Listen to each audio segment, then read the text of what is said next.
Jeff Beck, one of the most skilled, admired and influential guitarists in rock history, died on Tuesday in a hospital near his home at Riverhall, a rural estate in southern England. He was 78. The cause was bacterial meningitis, Melissa Dragic, his publicist, said.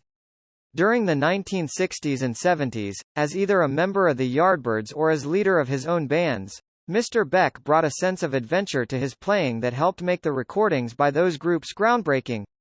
In 1965, when he joined the Yardbirds to replace another guitar hero, Eric Clapton, the group was already one of the defining acts in Britain's growing electric blues movement. But his stinging licks and darting leads on songs like Shapes of Things and Over Under Sideways Down added an expansive element to the music that helped signal the emerging psychedelic rock revolution. 3 years later, when Mr. Beck formed his own band, later known as the Jeff Beck Group, along with Rod Stewart, a little-known singer at the time, and the equally obscure Ron Wood on bass, the weight of the music created an early template for heavy metal. Specifically, the band's 1968 debut, Truth, provided a blueprint that another former guitar colleague from the Yardbirds, Jimmy Page, drew on to found Led Zeppelin several months later. A black and white photo of 4 young men sitting on the floor in front of a white wall.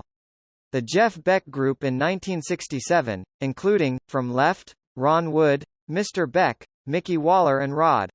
In 1975, when Mr. Beck began his solo career with the Blow by Blow album, he reconfigured the essential formula of that era's fusion movement, tipping the balance of its influences from jazz to rock and funk, in the process creating a sound that was both startlingly new and highly successful.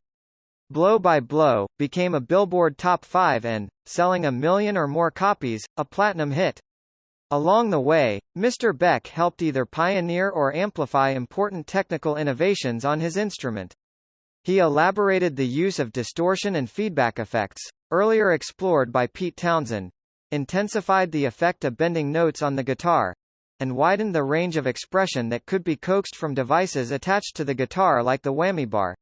Drawing on such techniques, Mr. Beck could weaponize his strings to hit like a stun gun or caress them to express what felt like a kiss. His work had humor, too, with licks that could cackle and leads that could tease. Even in the Yardbirds, he had a tone that was melodic, but in your face, bright, urgent and edgy, wrote Mike Campbell, of Tom Petty and the Heartbreakers, for an article in Rolling Stone magazine to accompany a poll that named Mr. Beck the 5th greatest guitar player of all time. It's like he's saying, I'm Jeff Beck. I'm right here. You can't ignore me.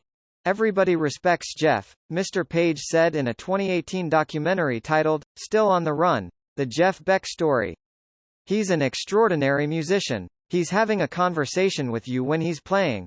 Despite the accolades, Mr. Beck never achieved the sales or popularity of the guitarists considered to be his peers, including Mr. Page, Mr. Clapton and one of the players he admired most, Jimi Hendrix. Only 2 of his albums achieved platinum status in the United States, including Wired, his 1976 follow-up to Blow by Blow. Part of the reason is never having attempted to get into mainstream pop, rock or heavy metal or anything like that, he told the arts website Elsewhere in 2009. Shutting those doors means you've only got a limited space to squeeze through. It hurt, too, that the mercurial Mr. Beck often worked without a lead singer, and that his groups seldom lasted long. His first band, with Mr. Stewart and Mr. Wood, stood on the cusp of superstardom, with an invitation to play Woodstock. But Mr. Beck turned down the offer, and the group dissolved shortly thereafter.